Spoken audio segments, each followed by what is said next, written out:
Right, so here's the original grille and the light surrounds that came with the car. They're a little bit dented up, but we're going to try to straighten them out as best as we can. We're going to use them.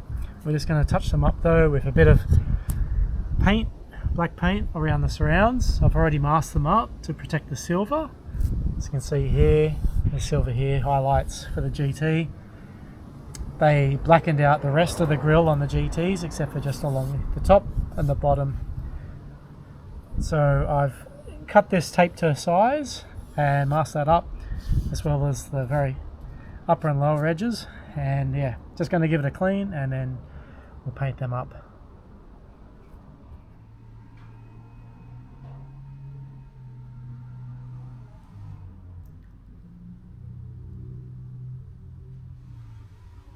So here's the grille all painted up with the light surrounds attached.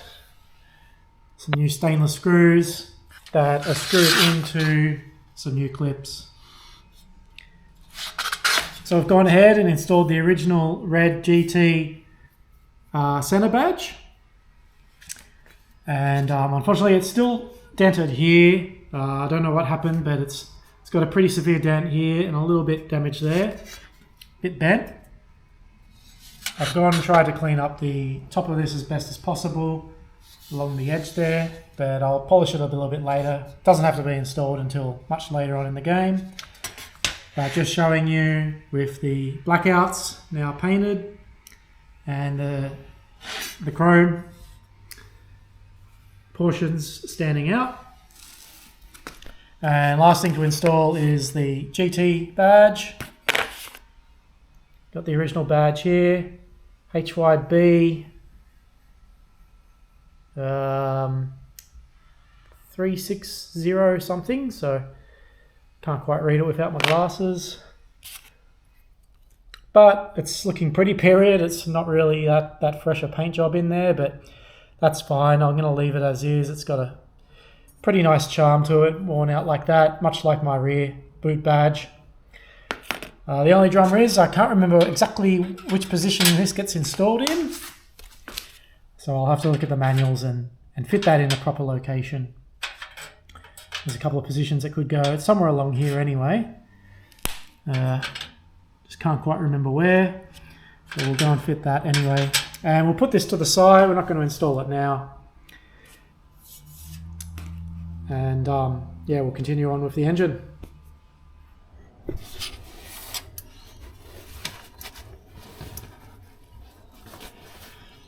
Alright, just going to blow some air through the fuel line to get rid of all the dust and dead insects that might be in there.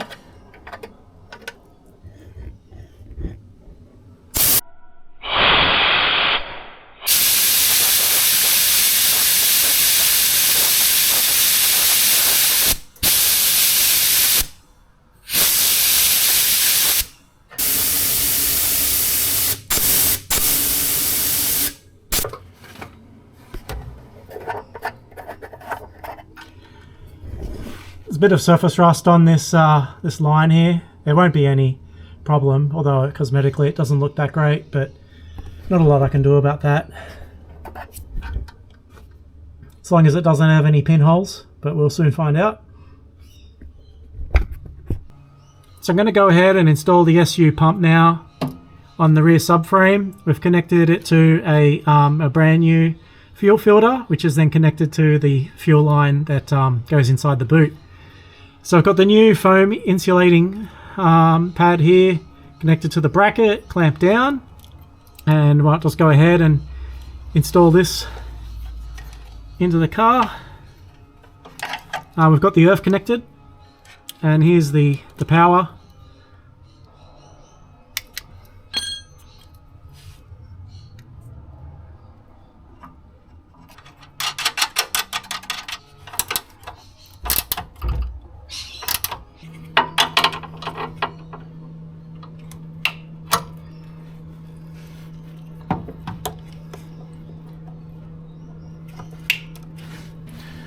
Just run a piece of hose now from here to here.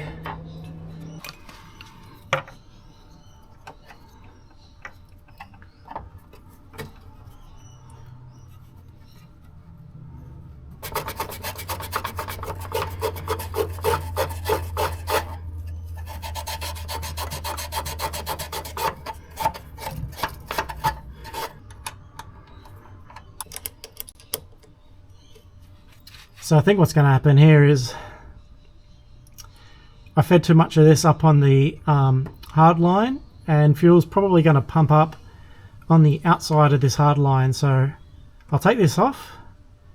I'll trim the length of this somewhat, and I'll be tightening it like right on the edge of where the hard line is, so it clamps down on the outside circumference of the line, so fuel doesn't pillow up behind the hard line.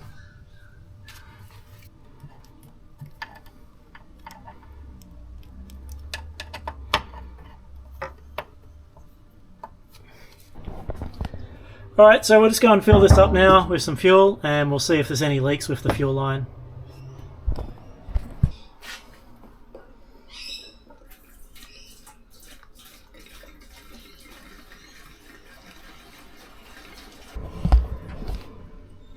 Alright, so we've got fuel filling in. No leak so far.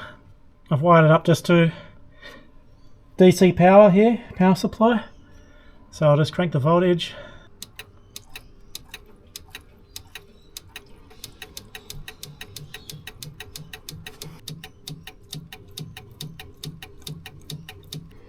There's no evidence of leaks under here, which is a good sign as well. Alright, so we've put fuel on the right hand side tank as well. There's a little bit left on the left.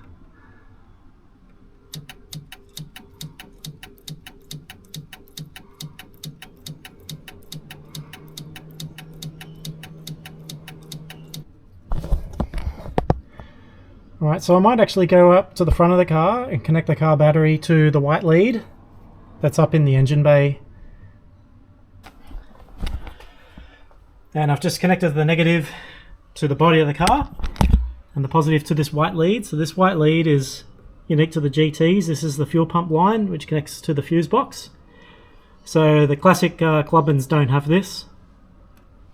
So, yep, positive is connected to that, and when I connect that to the car battery, you might be able to hear the pump in the background.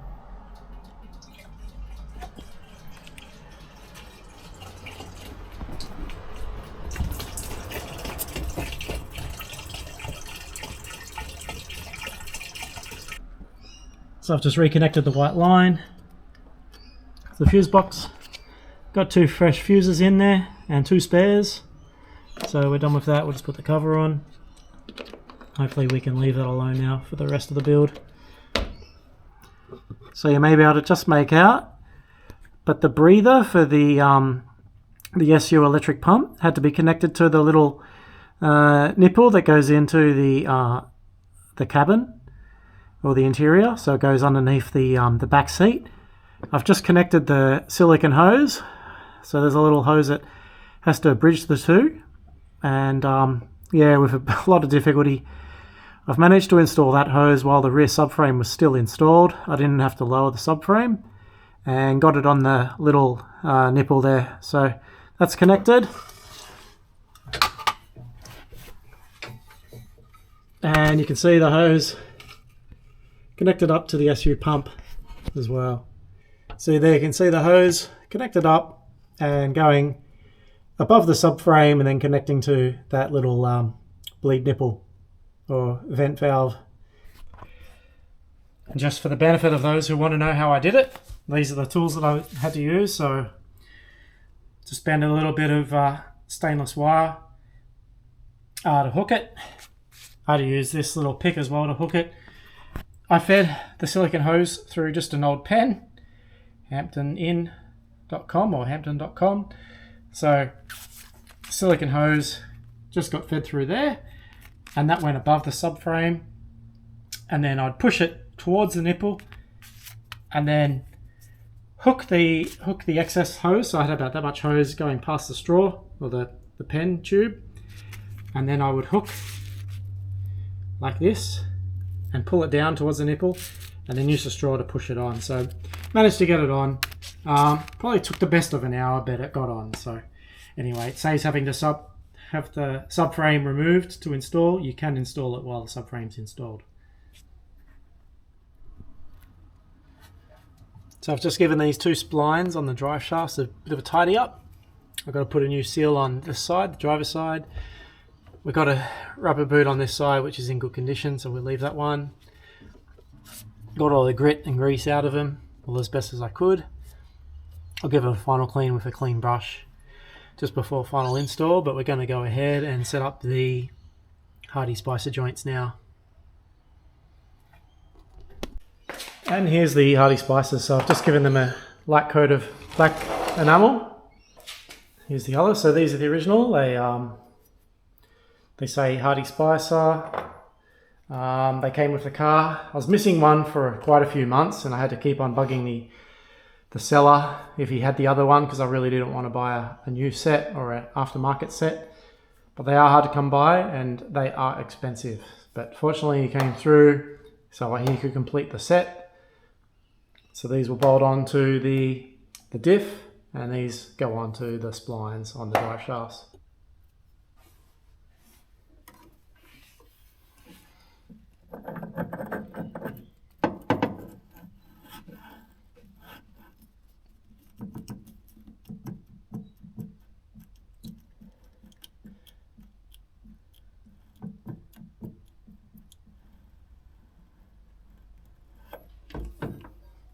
All right, that's nice smooth action. So we'll go ahead and set up the Hardy Spicer joints.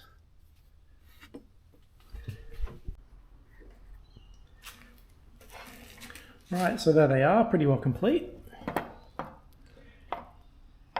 These are just flush with the flanges, but I'll have to hammer them home with a socket bit later. So we've finished these off, we've hammered home the caps. It's nice and stiff, but it's nice motion, it's smooth. So yeah, we've got the clips in there as well. So we'll go ahead and slide them on the drive shafts.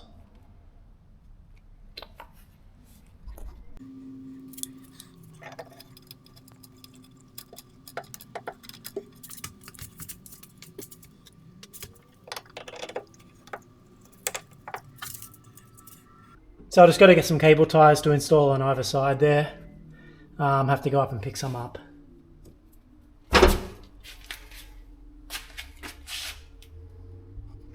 New stainless steel ties on there for the rubber boots, both sides. One there. Hardy's are already installed. And over here we've reinstalled a new rubber boot on that hydro bag. And this here was the old one, which is cracked up. So the engine is as complete as I want it to be for the install into the car. We won't install any other ancillaries on it. It's been sitting here for quite a few weeks, and I've just been making sure that it's not dripping any oil, because once it's in, it's going to be pretty much impossible to address any leaks around the gearbox housing. So that's fine. The engine bay is prepared. I just got to cover up a lot of this area here as well with some extra padding so we don't touch any of the paintwork. And underneath these jack stands, I've just got to reposition these so the engine crane legs can go under this okay. I don't want to have to fiddle around trying to get it in the correct position. I might even take the front jack stands off, put the tyres back on, so they can be completely out of the way, and we'll jack it up afterwards.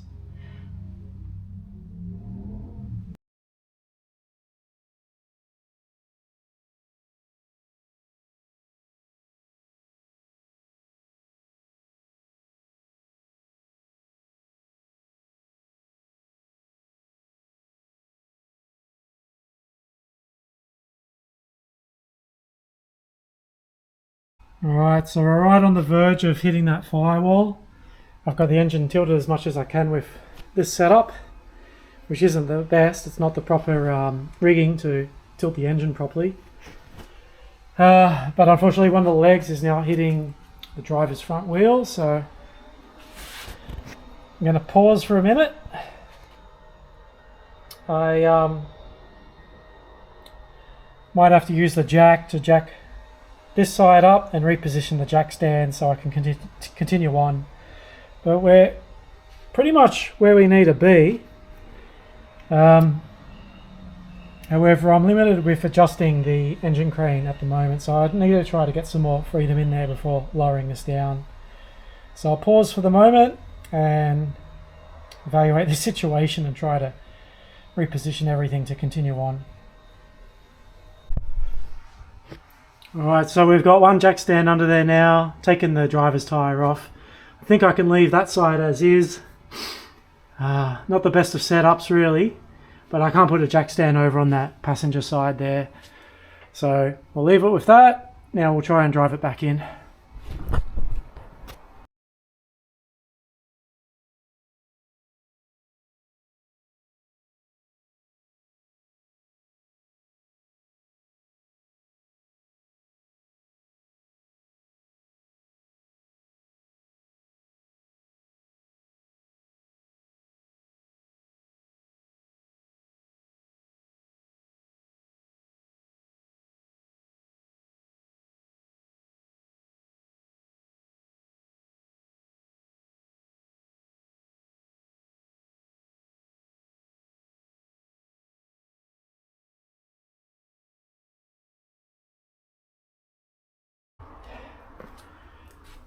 Alright, so we've got it in.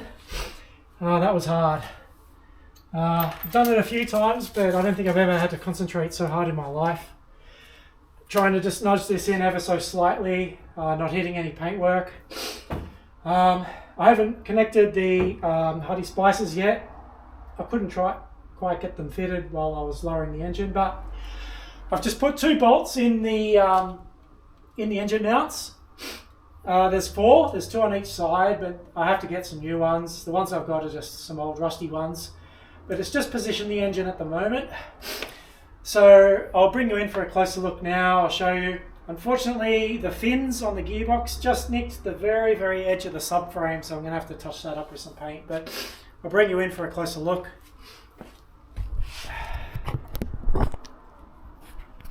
Alright, so here it is. Engine is in. I was ever so patient, trying to make sure I didn't scratch along the edge here.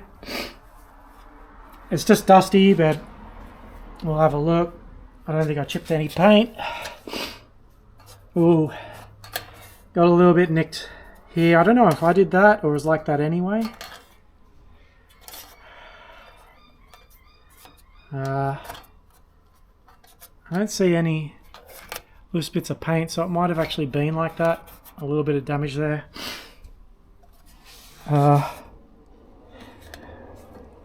Pretty sure I had the engine up higher than I needed to. But anyway, look, we'll leave that for the moment, but I'll just show you on the inside here. Managed to protect up here where the front brake line goes. But down there, I just chipped it a little bit here, but that's fine. I'll have to just touch that up. But not so bad in the grand scheme of things. Like, I've done this before on my other car, and I've run it along here, the engine scratched along there. I've hit here before, that's why I put this protective foam there. I'll just take that off now. Take that off. There we go, so no damage there as far as I can see. I didn't scratch down there, which is good. We've got one screw in there and one on the other side. I had to dismantle this while I was in the process and also take that off, the master cylinder. I broke it, unfortunately, so I'm gonna have to look for a replacement.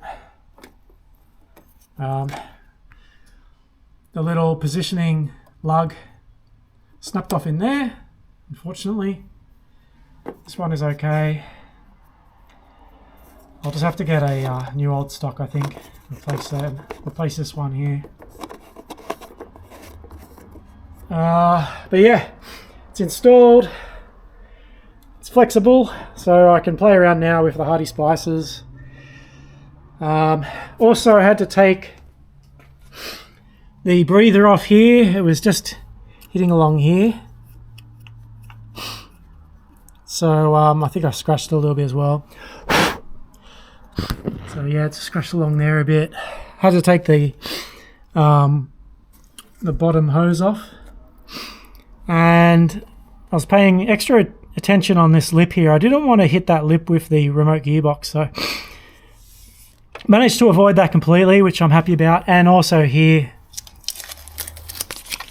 so That's pretty important to me. I like this wall free from any damage. And especially up here on this bar, this frame here. So all in all, pretty good effort for a one-person job. It's just so hard. I've got to rearrange these. So I'll fiddle around with that and get them installed off camera. And I've got the nuts hidden away, so I need to find them now and install them and clean up the mess underneath the car.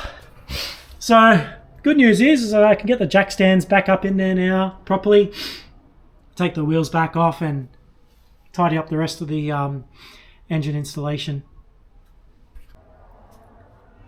So the Hardy spicers are connected. I don't have the nuts for them at the moment. I'll have to buy them. But unfortunately I've also got a leak coming out of the driver's side. So I'm collecting oil at the moment. I don't know what I'm going to do next, but it's leaking at a pretty constant rate. This hadn't happened the whole time, even though I had those in the diff at the time. It hadn't leaked at all, but it certainly is now. And yeah, we might have to take it all back out, which is a shame, but we'll leave it for now. It's already in, and I'll decide what to do after this. I'm hoping that there's just a little bit of dirt in there, and that if I keep turning the wheel, it might actually settle and seal, but I'm doubtful of that. Alright, I'm just going to let this keep on dripping now for the next week or so, and then decide what to do next. Definitely not going to be taking the engine back out right now. I will see if, worst case, we'll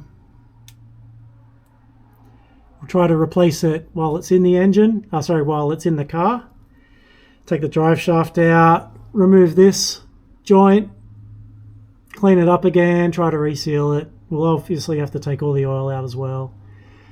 We'll see if that's an option. Other than that, engine back out. Alright, see you in the next episode.